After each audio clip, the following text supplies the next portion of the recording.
अस्सलाम वालेकुम दोस्तों, बाको सीरीज़ के एक और एपिसोड में आपको खुशामदीद। दोस्तों, बाको सीरीज़ के ओल्ड सिटी के पहले पार्ट में मैंने आपको बाको की तालीम, वहां पहुंचने पर करेंसी एक्सचेंज के आसान तरीके, इस खूबसूरत शहर की शानदार तारीख और ओल्ड सिटी की शान मैडन टावर और इससे जुड़ी कई दास्तानों से रोशनास कराया था।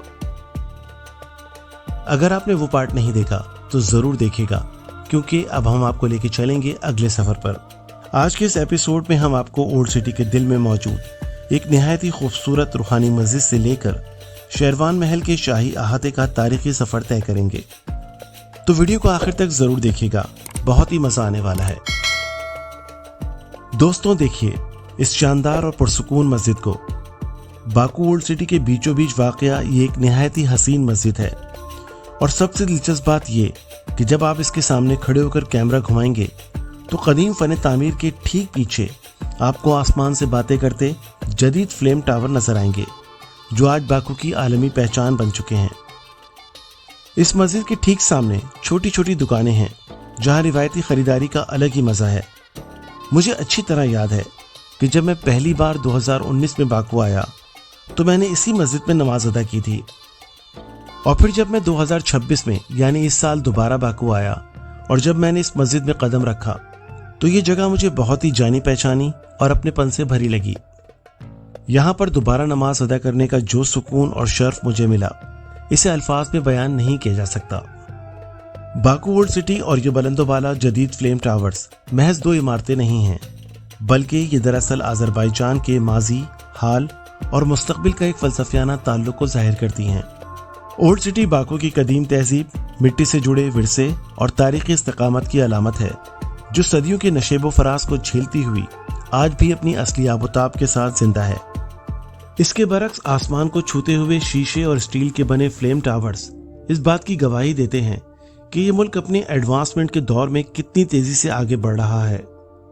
जहां शोलों की शक्ल में डिजाइन किए गए ये टावर्स अज़रबैजान के लैंड ऑफ फायर वाली शनाख्त को इंतहाई जदीद अंदाज में दुनिया के सामने पेश करते हैं। अब हम मस्जिद से आगे बढ़कर रुख करते हैं शेरवान महल के वसी अहाते की तरफ। इस तारीखी इमारत के अंदर कदम रखते ही ऐसा महसूस होता है जैसे हम सदियों पीछे 15वीं सदी में लौट आए हैं।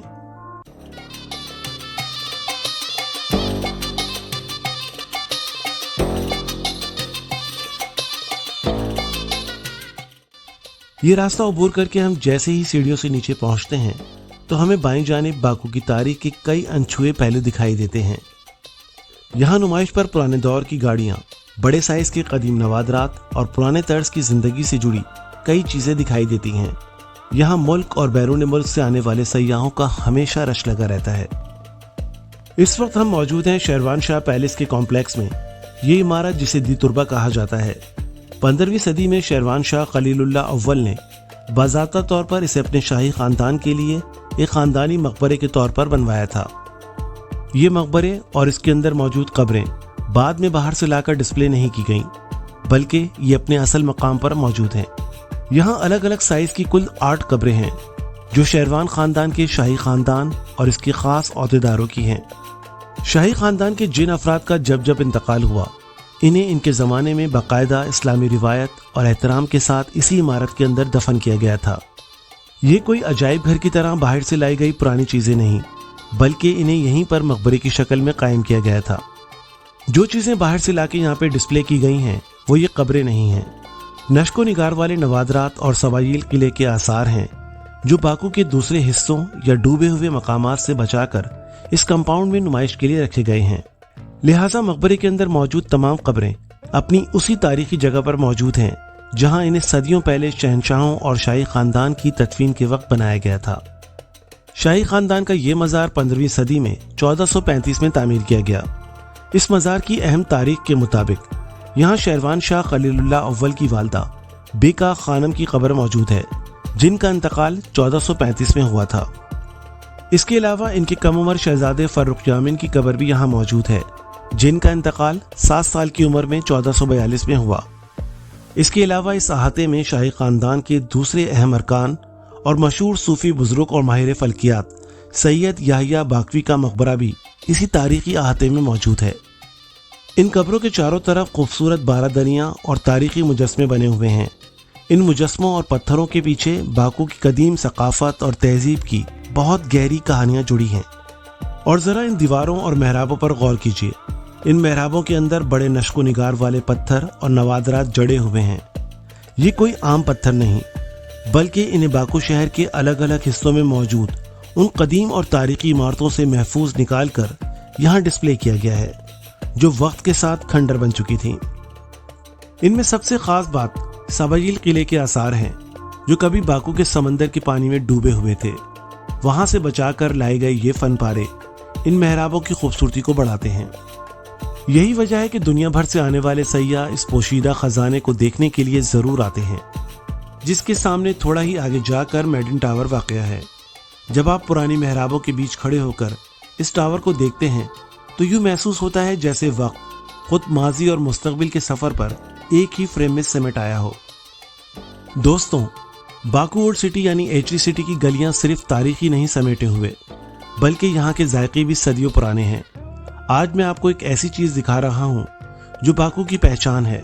आप देख सकते हैं कि ये रोटी कैसे तैयार हो रही है, जिसके अंदर मजेदार स्टफिंग है। ये सिर्फ खाना नहीं, ये अजरबैजान की तहजीब है। ये रोटी क्या है और कितनी पुरानी है?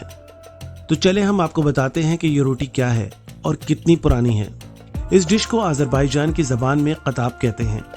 ये कोई नई इजाद नहीं, बल्कि इसकी रिवायत की जड़ें सदियों पुरानी हैं। कहा जाता है कि यह अजरबैजान के कदीम खाना बदोश कबीलों के दौर से चली आ रही है। मकामी लोग इसे इसलिए पसंद करते हैं क्योंकि ये हल्की फुल्की ग़िज़ाइयत से भरपूर और हर मौसम में खाने के लिए बेहतरीन है। ये यहाँ के दस्तरख्वान की जान है और इसे यहाँ के लोग अपनी सकाफत की मिरास मानते हैं। इसे बनाने के लिए ख़ास तौर पर एक बारीक लंबी सी लकड़ी का इस्तेमाल किया जाता है, जिसे अजरबैजानी ज़बान में ओखलोफ कहते हैं। ये काफ़ी पतली और लंबी होती है ताकि आटे को इंतहाई बारीकी और एक जैसा बेला जा सके। इसके बाद इसे खास उभरे हुए लोहे के तवे पर पकाया जाता है, जिसे सच कहा जाता है। इस तकनीक की सबसे बड़ी खासियत यह है कि इस आटे को इतना बारीक बेला जाता है कि वो तकरीबन ट्रांसपेरेंट हो जाता है, फिर भी वो पकाते वक्त टूटता या फटता नहीं। ये कमाल बरसों की मुशक्क़त और कारीगरी के तजर्बे का मुंह बोलता सबूत है। कताब को पहले से बनाकर नहीं रखा जाता, बल्कि कस्टमर के ऑर्डर मिलने के बाद ही ताज़ा आटे को बेलकर कीमे, हरी सब्जी या पनीर की फिलिंग के साथ तैयार किया जाता है। सर्दियों में कद्दू के कताब बहुत पसंद किए जाते हैं और जायका बढ़ाने के लिए इस पर अक्सर समक नामी खट्टा मसाला या अनारदाना छिड़का जाता है। बाकू ओल्ड सिटी में इसकी कीमत बहुत ही मुनासिब है। आमतौर पर एक कताब की कीमत 1 से 3 अजरबैजान मनात के दरमियान होती है, जो पाकिस्तानी रुपए में काफ़ी हद तक बजट फ्रेंडली होती है। अगर आप बाकू का विजिट करते हैं तो इन चीज़ों को ज़रूर ट्राई करें, जो यहाँ के टूरिस्ट की फेवरेट लिस्ट में शामिल हैं। शाह पुलाव, इसे बादशाहों का खाना कहा जाता है। ये क्रिस्पी रोटी के खोल में लिपटा हुआ पुलाव होता है। डोलमा, अंगूर के पत्तों के अंदर कीमा और चावल भर कर पकाए जाते हैं। पिती, ये एक मिट्टी के बर्तन में पकने वाला शोरबे नुमा खाना होता है, जो खास तौर पर शकी के इलाके से मशहूर है, लेकिन बाकू में बहुत ज़्यादा मिलता है। और सबसे फेवरेट शीश कबाब, अजरबैजान का गोश्त, खास तौर पर लैम कबाब अपनी मिसाल आप है। तारीख की सफ़ात को पलटने के बाद अब हम आ चुके हैं बाकू के शानदार सिटी टूर पर। आप देख सकते हैं कि किस तरह लोग और हमारी टीम के लोग सड़कों पर इस मौसम और माहौल को भरपूर तरीके से एंजॉय कर रहे हैं। और हाँ, बाकू की गलियों में घूमते हुए आपको एक चीज़ सबसे ज़्यादा नज़र आएगी, और वो है यहाँ की मशहूर रिवायती सफ़ेद या भूरे रंग की ऊन वाली टोपी, जिसे पापाखा कहा जाता है। ये कोई आम टोपी नहीं। कफकास के खित्ते और यहाँ के ख़ानदानों में इसे इज्जत, शान और बहादुरी की अलामत माना जाता है। सदियों पहले यहाँ के खाना बदोश और पहाड़ी लोग कड़कती सर्दी और धूप से बचने के लिए इसे पहनते थे, और आज ये अजरबैजान की लोक सकाफत और रिवायती लिबास का एक अहम हिस्सा बन चुकी है, जिसे सयाह बतौर यादगार बहुत शौक से खरीदते हैं। अगर हम सिर्फ पापाखा तक महदूद ना रहें तो अजरबैजान के रिवायती गेयर्स में आपको मजीद भी कई शानदार अक़साम देखने को मिलती हैं। मिसाल के तौर पर यहाँ पर अर्कचुन बहुत मकबूल है। ये एक हल्की और रिवायती गोल टोपी है, जो ज़्यादातर मखमल या सूती कपड़े पर खूबसूरत सुनहरी या रिवायती कढ़ाई के साथ बनाई जाती है। और पुराने जमाने में इसे घरों के अंदर या बड़ी टोपी के नीचे पहना जाता था। और इसके अलावा शाही और सर्दियों के खास इस्तेमाल के लिए ऊन और रेशम के इम्तिजाज से बनने वाली दूसरी मकामी टोपियां भी दस्तयाब होती हैं, जो इस खित्ते की पहचान है। और जब बात आर्ट और हैंडीक्राफ्ट की हो तो आज़रबाईजान के कालीन पूरी दुनिया में अपनी मिसाल आप हैं। बाकू के बाजारों में आपको हाथ से बने हुए शानदार कालीनों की अनगिनत अक़साम और डिज़ाइन मिलेंगे। यहाँ की कालीन साजी इतनी मशहूर है कि इसे यूनेस्को के आलमी सकाफती विरसे में शामिल किया गया है। इन कालीनों में आपको बाकू, गंजा, कोबा, शोशा और शेरवान के रिवायती और अलग अलग ज्योमेट्रिकल डिज़ाइन और फूलों के दिलकश नमूने देखने को मिलेंगे, जिनमें इस्तेमाल होने वाले कुदरती रंग और बारीक बुनाई देखकर अकल दंग रह जाती है। ओल्ड सिटी की एक और अहम बात, यहाँ पर कदीम आतिशकदा मौजूद है, जहाँ सदियों से जरतशी और हिंदू यात्री इबादत के लिए आते हैं। यही वजह है कि बाकू को लैंड ऑफ फायर कहा जाता है, जहाँ सकाफत, तारीख, आग के कुदरती मनाजिर और जदीदियत का ये अनोखा इम्तिजाज हर मुसाफिर के दिल में हमेशा के लिए घर कर लेता है।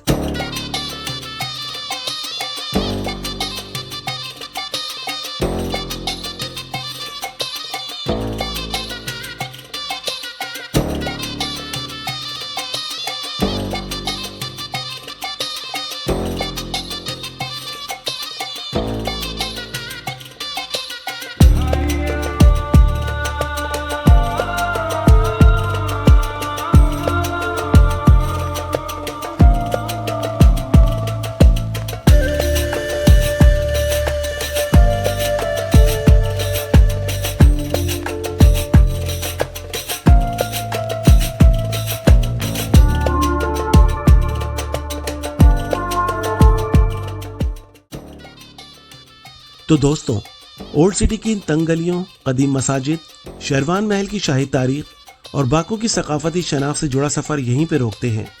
उम्मीद है आपको ये एपिसोड बहुत पसंद आया होगा।